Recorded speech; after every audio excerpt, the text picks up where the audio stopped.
Hello and welcome back to our candidate conversations. I'm here with Jeannie Goff. She is running for county clerk. And my name is Daniel Ross. I'm on staff here at New Hope Fellowship. And I just want to reiterate that we are hosting these conversations, these interviews with the candidates so that the community can get to know them. We are not endorsing or sponsoring any candidates. We just want an opportunity to get to know you.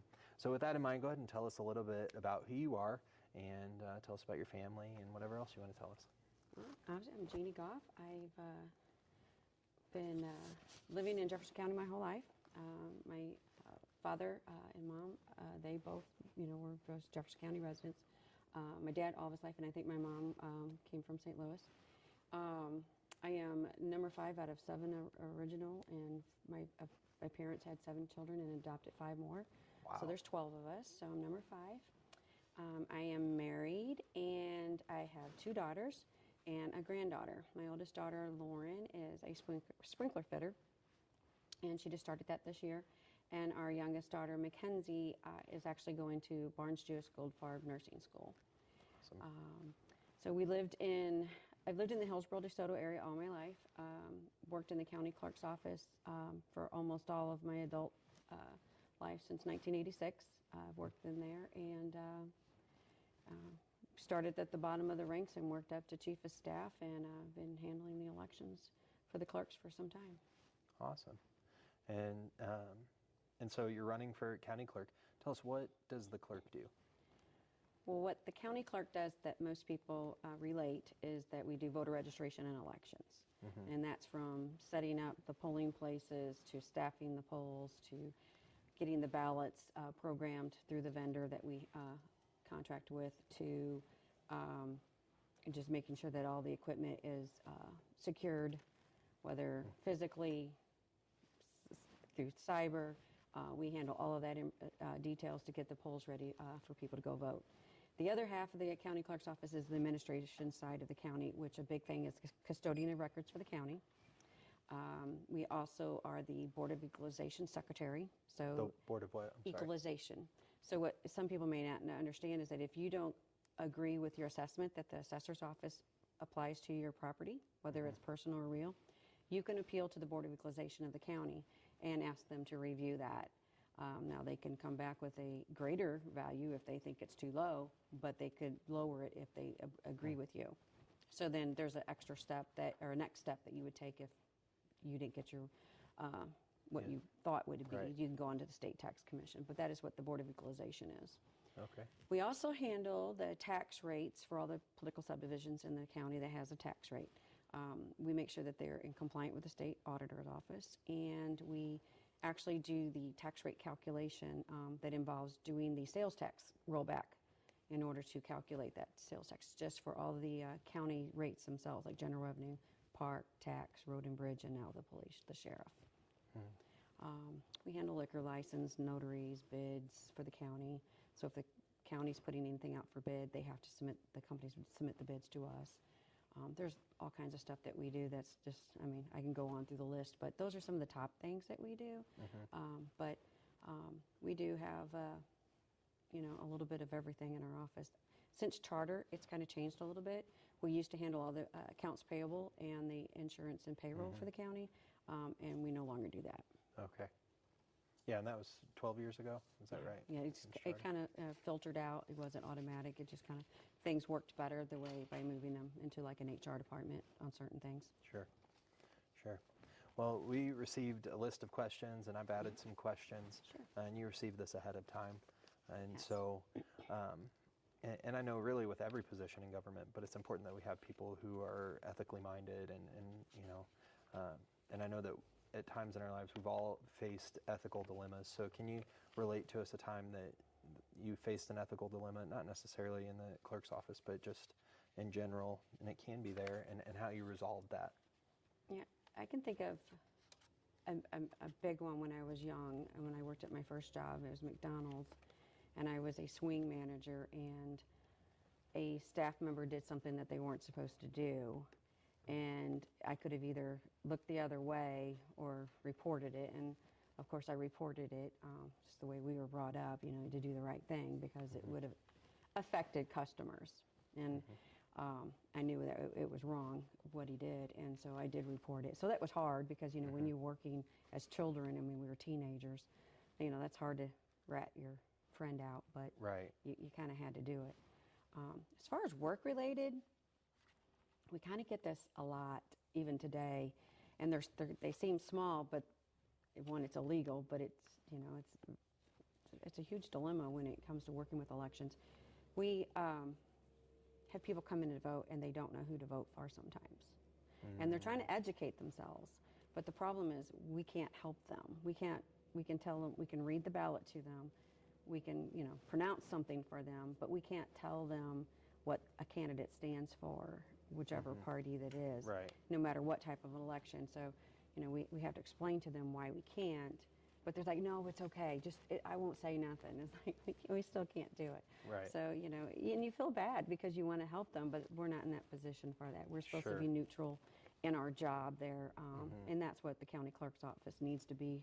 Is neutral. Is neutral in that, because you Yeah. know, you have to represent everyone, not just who you want to represent personally. Sure. So, Sure. And what kind of jobs or interest, volunteer activities have you had outside of the clerk's office? well, to be honest, I mean, nothing that's, you know, reportable really. I mean, there's times that I may have helped out with the, you know, the church picnic or another organization, but most of the time, to be honest, our during election time, we don't have a lot of personal time. You know, you miss out on a lot of family stuff. For instance, in my position as supervisor, I'm there at work when we're all there at work, and one of my daughters was born on August 1st. So, you know, that fell right before an election every 2 years. So, and even with special elections. So, you know, there wasn't a lot of time for doing other things because we were at work or I'm trying to do family time. I did, as a child, a young growing up, I mean, there were so many. We either went to school or we worked. So we worked a full-time, part-time job. We worked on our acres of our family had a garden, an acre garden that we had to help do that. There was always so much to do with that big of size of a family. And then being number 5, as I got older, it was taking care of our parents. Sure. So, and that's one thing that I always tell my husband, that, you know, it's like, I'd like to get more community involved, but it's really hard with our jobs because we're here. So we kind of are servicing the community, but not in the other ways that I would like to get out there to do so. Sure. It's so difficult to balance work, especially when your work, you feel it is service related, to find time to do other stuff. Yeah, because, you know, there's so much more out there. Right. Who would you say are the major influences in your life? Well, if my parents were alive, it would be my parents. But God, my faith, I mean, it all kind of ties together in our family. If it wouldn't have been for our parents leading us down that path and instilling, you know, our faith with us, I think that you don't become the person you are without it. It leads you in the right direction when you want to, you know, help serve other people. And working with the county, I mean, you're a public servant.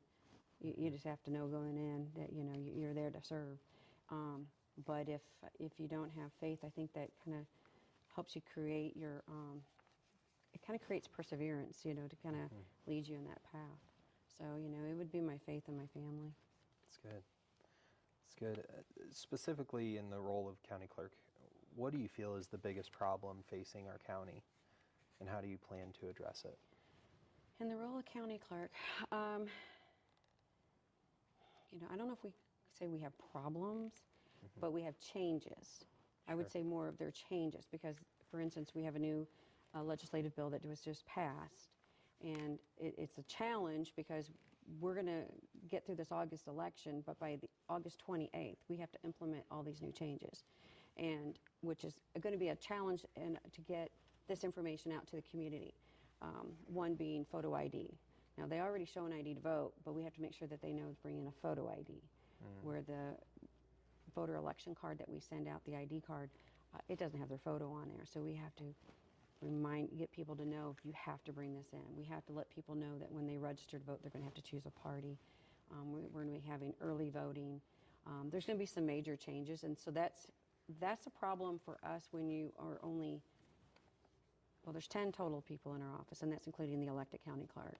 And so you have all this work to do, but then you're trying to get the word out to the community, and it's hard to get out to the community and to let them know. So that's something that I have some ideas that I think would work if we can, bring in some poll workers to help go around the county while we're doing the office stuff to let them know. So that's a problem for us when we're trying to get the word out. Sure. Because not everyone reads what comes in the mail. They don't all listen to the radios. They don't read the newspaper sometimes. So it's getting them to know ahead of time. So that's a challenge. Kind of, I guess you could call it a problem. And I guess also balancing when they come in and they don't have that voter ID, that you've trained your team right to be able to handle that situation. Right. So we're going to have a quick turnaround.